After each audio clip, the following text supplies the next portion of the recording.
Shalom saudara, apa kabar? Senang sekali bisa menjumpai setiap Bapak Ibu Saudara di dalam Sela pada hari ini. Saya menghargai setiap saudara yang memberikan waktu saudara untuk datang ke hadirat Tuhan, menyembah dan juga mendengarkan firman Tuhan. Mari saudara, saya ajak kita untuk satukan hati di dalam doa. Bapa di dalam surga, kami mau menyerahkan Sela kami pada hari ini untuk Tuhan melawat setiap kami dimanapun kami berada di saat kami menyaksikan Sela pada hari ini untuk Kau bekerja di dalam setiap kehidupan kami, memakai kebenaran firman-Mu, memakai lagu-lagu yang kami naikkan untuk menjamah, menguatkan, meneguhkan iman setiap kami. Di dalam nama Tuhan Yesus kami berdoa. Amin.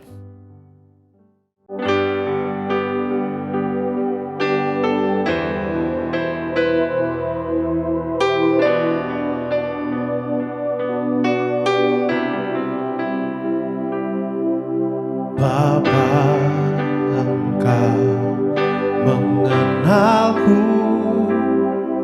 lebih dari siapapun. Engkau tahu ceritaku dan isi hatiku.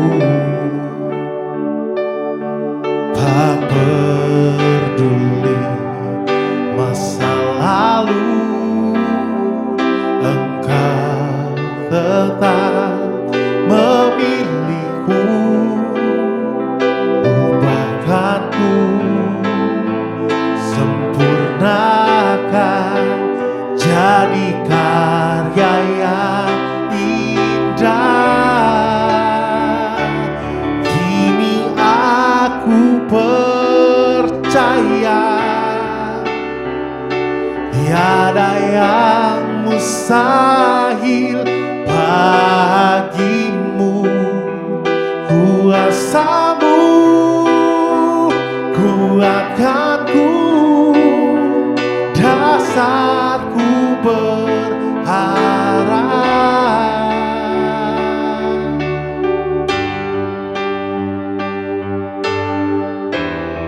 Kau dasarku berharap. Oh, Bapa, Engkau mengenalku lebih dari siapapun. Engkau tahu ceritaku dan isi hatiku. Tak peduli masa lalu, Engkau tetap memilihku. Ubahkanku, sempurnakan, jadi karya yang indah. Kini aku percaya tiada yang mustahil bagimu. Kuasa-Mu kuatkanku, dasarku berharap. Kini aku berserah pada rancangan-Mu bagiku. Ku ikuti panggilan-Mu, ku kan setia sampai akhir hidupku. Oh, kini aku percaya tiada yang mustahil bagimu. Kuasa-Mu kuatkanku, dasarku berharap.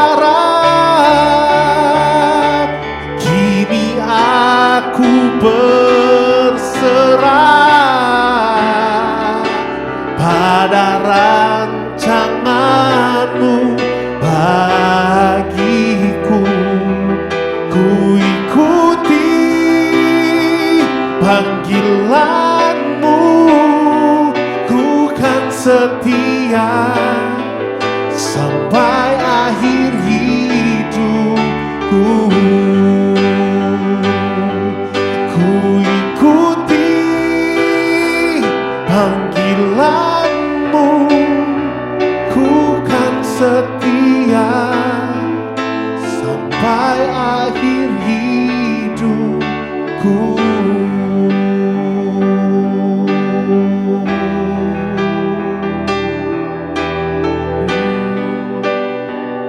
Sampai akhir hidupku.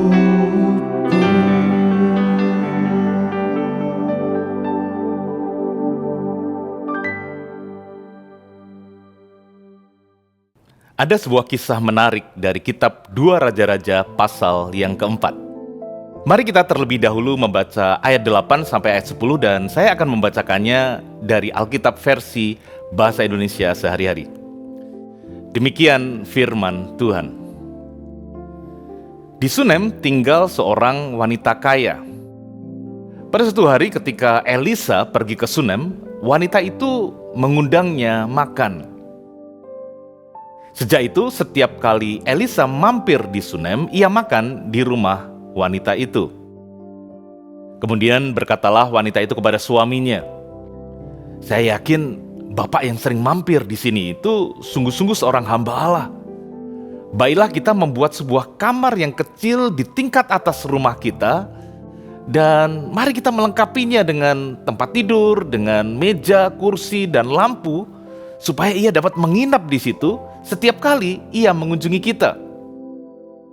Saudara yang dikasih Tuhan, Elisa yang adalah murid dari Nabi Elia, di dalam perjalanan pelayanannya, sering mampir di sebuah kampung bernama Sunem. Sunem ini terletak sekitar 40 km di sebelah utara Samaria, di dekat kota yang bernama Yisrael yang termasuk di dalam wilayah suku Isakar. Di kampung tersebut, dia sering diundang makan oleh seorang wanita kaya dari kampung tersebut. Kita tidak tahu nama wanita itu siapa karena Alkitab memang tidak mencatat namanya. Entah dengan alasan apa, Alkitab kadangkali tidak menyebutkan nama jelas tokohnya.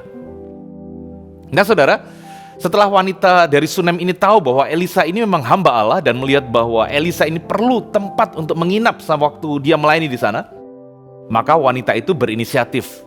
Dia berbicara dengan suaminya dan mengatakan, "Mari kita buatkan sebuah kamar di lantai atas rumahnya, khusus untuk Nabi Elisa tinggal jika dia sedang berkunjung ke Sunem." Alkitab mencatat bahwa wanita itu memastikan ruangannya fully furnished.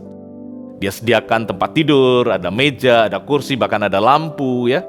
Mungkin kalau zaman sekarang itu pasti ditambahi dengan TV, dengan lemari es, dengan kulkas ya, ada AC, ada kamar mandi dalam, dan pastinya disediakan kopi atau coffee maker. Karena sudah perlu tahu, salah satu tanda hamba Tuhan sejati adalah dia suka minum kopi. Bercanda saudara. Jadi kalau sedang melayani di Sunem, maka Nabi Elisa tidak perlu repot-repot lagi mencari penginapan. Karena dia bisa tinggal di kamar yang khusus dibuatkan baginya oleh wanita tersebut. Saudara, hal pertama yang kita bisa pelajari di sini adalah wanita ini melihat adanya kebutuhan dari hambanya dan dia memenuhi kebutuhan tersebut. Pada zaman itu hamba Allah adalah perwakilan Allah di bumi, sehingga salah satu cara untuk seseorang melayani Allah adalah dengan melayani hambanya. Wanita itu membuatkan kamar bagi Elisa bukan karena dia disuruh atau karena keharusan. Dia membuatkan kamar karena dia melihat ada kebutuhan dan dia bertindak untuk memenuhi kebutuhan tersebut. Di dalam konteks kita hari-hari ini, pastilah ada banyak kebutuhan di sekeliling kita. Saya mengajak kita, yuk kita mulai memperhatikan mungkin kondisi keluarga kita, lingkungan di mana kita tinggal atau bekerja atau sekolah, dan juga lingkungan gereja kita. Kira-kira ada kebutuhan apa ya di sana? Mungkin contohnya ya, di lingkungan keluarga kita baru sadar nih, kita kurang ada waktu dengan istri atau dengan anak-anak kita. Dari sana kita mulai bertindak, kita mulai atur jadwal untuk kita bisa spend time dengan mereka. Mungkin di tempat kerja atau sekolah saudara ada orang-orang yang sepertinya tersisihkan, tidak punya teman. Dan dari sana saudara mulai berinisiatif untuk engage, untuk berteman dengan dia. Atau mungkin saudara memperhatikan di gereja saudara butuh lebih banyak lagi volunteer, pelayan yang melayani di ibadah minggu misalnya. Karena sepertinya kok yang melayani itu-itu saja sih. Maka saudara bisa mendaftarkan diri untuk melayani misalnya sebagai greeters, penyambut tamu atau ushers. Paling tidak karena itu pelayanan yang tidak memerlukan keahlian khusus. Jadi ini adalah hal pertama yang kita bisa belajar dari wanita Sunem ini. Dia melihat ada kebutuhan dan dia berbuat sesuatu untuk memenuhi kebutuhan tersebut. Wanita ini bukan hanya melihat kebutuhan dan berharap orang lain saja yang menanganinya. Dia melihat kebutuhan dan dia memenuhi kebutuhan tersebut. Mari kita lanjutkan ceritanya saudara, ayat 11 sampai ayat 17. Pada suatu hari Elisa datang lagi ke Sunem. Kemudian setelah ia naik ke kamarnya untuk beristirahat, ia menyuruh Gehasi pelayannya pergi untuk memanggil wanita itu. Setelah wanita itu datang, kata Elisa kepada Gehasi, tanyakan kepadanya, bagaimana saya dapat membalas jerih payahnya untuk kita? Barangkali ia ingin saya pergi kepada raja atau kepada panglima angkatan bersenjata untuk berbicara untuk kepentingannya. Wanita itu menjawab, saya tinggal di antara kaum keluarga saya dan saya tidak kekurangan apa-apa. Maka bertanyalah Elisa kepada Gehasi, kalau begitu apakah yang dapat saya lakukan untuk dia? Gehasi menjawab, ia tidak punya anak pak, dan suaminya sudah tua. Panggillah wanita itu, kata Elisa. Wanita itu datang dan berdiri di pintu. Lalu kata Elisa kepadanya, tahun depan pada waktu seperti ini, ibu sudah menggendong seorang bayi laki-laki. Pak, jangan bohong, kata wanita itu. Bapak ini hamba Allah. Tapi benarlah apa yang dikatakan Elisa. Tahun berikutnya, kira-kira pada waktu yang sama, wanita itu melahirkan seorang anak laki-laki. Nah saudara yang dikasih Tuhan, setelah Elisa datang ke kamar yang khusus dibuatkan untuk dia oleh wanita Sunem ini, dia kemudian minta kepada Gehasi, pelayannya itu, untuk menanyakan kira-kira apa yang dia bisa lakukan untuk membalas kebaikan hatinya kepada wanita Sunem ini. Elisa berkata bahwa dia itu punya akses khusus, punya koneksi dengan penguasa, baik kepada raja maupun panglima tentara. Jadi jika misalnya wanita itu memerlukan bantuan berkenaan dengan mereka, penguasa, pejabat, Elisa dengan senang hati akan membantu. Namun wanita itu menjawab kepada Gehasi bahwa dia itu tinggal di antara kaum keluarganya, jadi dia nggak ada masalah apa-apa. Wanita itu berkata kepada Gehasi, tolong sampaikan kepada Pak Nabi, kira-kira begitu ya. Kami baik-baik saja, no worries. Terima kasih sudah menanyakan hal itu, puji Tuhan, kami tidak kekurangan apa-apa. Kira-kira itu jawaban wanita Sunem. Namun karena dasar beliau ini nabi ya saudara ya, Elisa ini mungkin merasa wanita ini pasti ada kebutuhan yang dia tidak mau sampaikan kepada hambanya itu. Maka Elisa pun langsung tanya kepada Gehasi, hei Gehasi, kira-kira apa yang kita bisa lakukan untuk dia ya? Dan Gehasi kemudian menjawab, oh iya Pak, saya baru ingat, wanita ini gak punya anak dan suaminya sudah tua, kayaknya gak mungkin dia punya anak. Elisa pun langsung memanggil wanita itu dan bernubuat kepadanya, tahun depan pada waktu seperti ini, kamu akan menggendong bayi laki-laki. Dan benar, tepat seperti yang dikatakan Elisa, tahun depannya, di waktu yang kira-kira sama, wanita itu melahirkan bayi laki-laki. Saudara yang dikasih Tuhan, hal kedua yang kita bisa belajar dari sini adalah Elisa itu tahu membalas budi. Dia telah menerima kebaikan dari wanita itu, di mana sekarang dia tidak perlu lagi mencari atau menyewa penginapan kalau sedang ada di Sunem. Dan dia rindu, dia ingin untuk memberikan sesuatu yang berharga yang dia miliki, yaitu koneksi dengan penguasa kepada wanita itu sebagai bentuk balas budi. Namun sewaktu wanita itu ternyata tidak ada masalah apa-apa, Elisa tuh gak nyerah. Dia tetap ingin memberikan sesuatu kepada wanita itu. Dan ternyata saudara, memang ada kebutuhan yang dimiliki oleh wanita itu. Dia tidak punya anak. Wanita itu sungguh-sungguh memang saudara memberkati melayani Elisa dengan hati yang tulus. Walaupun dia punya kebutuhan, dia tidak minta apapun dari Nabi Elisa. Walaupun dia ingin punya anak pasti. Dimana pada zaman itu kemandulan itu hal yang sangat tabu bagi masyarakat. Dan Elisa kemudian memberikan sesuatu yang dia miliki kepada wanita itu, yaitu pelayanan doa dan nubuatan. Dia mulai bernubuat bahwa tahun depan wanita itu akan punya anak, dan tahun depannya nubuatannya digenapi. Ini prinsipnya, saudara. Jika kita memberi, maka kita harus memberi tanpa pamrih, tanpa mengharapkan adanya balasan. Namun, jika kita diberi, maka kita harus memiliki sikap hati yang mau membalas kebaikan kepada orang yang memberi kebaikan kepada kita. Tidak harus dengan kebaikan yang sama dengan apa yang kita terima, namun harus ada rasa berterima kasih dan ada kemauan untuk membalas kebaikan orang tersebut. Saudara, dalam kehidupan pelayanan saya menerima banyak berkat, banyak bantuan dari banyak orang. Dan saya memiliki daftar nama-nama orang yang memberkati saya list down, saya catat. Dan tentu saja apa saja yang mereka berikan kepada saya dan keluarga saya. Daftar itu saya simpan di komputer dengan nama file The Blessers, atau orang-orang yang memberkati. Tujuan saya mencatat hal itu adalah supaya saya tidak melupakan kebaikan mereka, dan saya bisa membalas budi mereka. Dan saya bisa membalas kebaikan mereka paling tidak dengan satu hal yang pasti saya bisa lakukan, yang sama seperti dilakukan oleh Elisa, yaitu berdoa dan mengucapkan kata-kata berkat bagi orang-orang yang memberkati saya tersebut.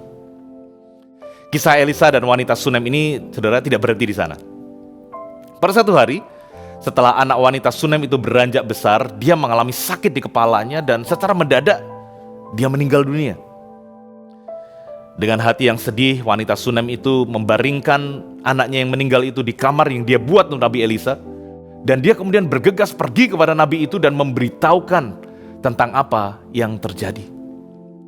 Singkat cerita, Elisa kemudian bergegas pergi ke Sunem dan dengan kuasa Tuhan, dia membangkitkan anak itu dari kematian. Saudaraku, hal ketiga yang kita bisa pelajari dari kisah ini adalah bahwa di saat wanita itu membuatkan kamar untuk hambanya, maka di sanalah, di kamar itulah mujizat itu terjadi, saudara. Di kamar yang dia buat untuk hamba Allah, di kamar itulah terjadi mujizat kelahiran. Dari kemandulan menuju kepada keberbuahan, dari apa yang tidak ada menjadi ada. Di kamar yang sama itu juga terjadi mujizat kebangkitan. Dari kematian kepada kehidupan, dari kemustahilan kepada keajaiban. Di saat wanita itu membuatkan ruang bagi hambanya, Tuhan memakai ruang itu untuk menyatakan pertolongan dan mujizatnya. Saudaraku, Allah itu tidak pernah berhutang kepada kita. Dia bukan Allah yang memanfaatkan kita dan tidak akan membalaskan segala kebaikan kita kepadanya. Kembali saudara, izinkan saya mengulangi kembali yang tadi saya katakan. Prinsipnya adalah saat kita memberi atau berbuat baik, kita tidak boleh mengharapkan balasan. Jadi alasan kita memberi, melayani, berbuat baik bukanlah supaya kita diberkati Tuhan atau mendapatkan balasan, mendapatkan upah dari sana. Bukan. Alasan kita melakukan semua hal baik itu adalah karena kasih kepada Allah, dan juga karena ketaatan kepada firman Tuhan.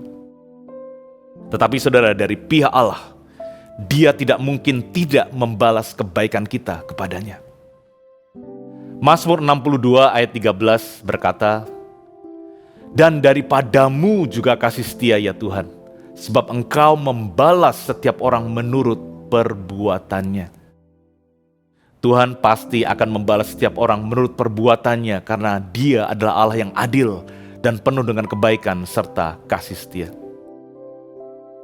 Saya akan mengakhiri sela kita dengan ini, saudara. Tahukah saudara arti kata Elisha? Elisha itu artinya God is my salvation. Allah adalah keselamatanku. Allah kita adalah Allah yang selalu rindu untuk menolong dan menyelamatkan kita.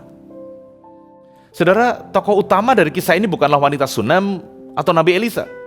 Tokoh utama dari kisah ini adalah Allah yang sejak semula memiliki rencana untuk menolong dan menyelamatkan wanita Sunem itu. Di dalam kedaulatannya Allah mengutus Elisa hambanya untuk ke Sunem karena Allah rindu untuk menyelamatkan wanita itu, saudara. Dari kemandulannya dan juga di kemudian hari dari kematian anaknya. Itu sudah direncanakan, Allah ada di sana.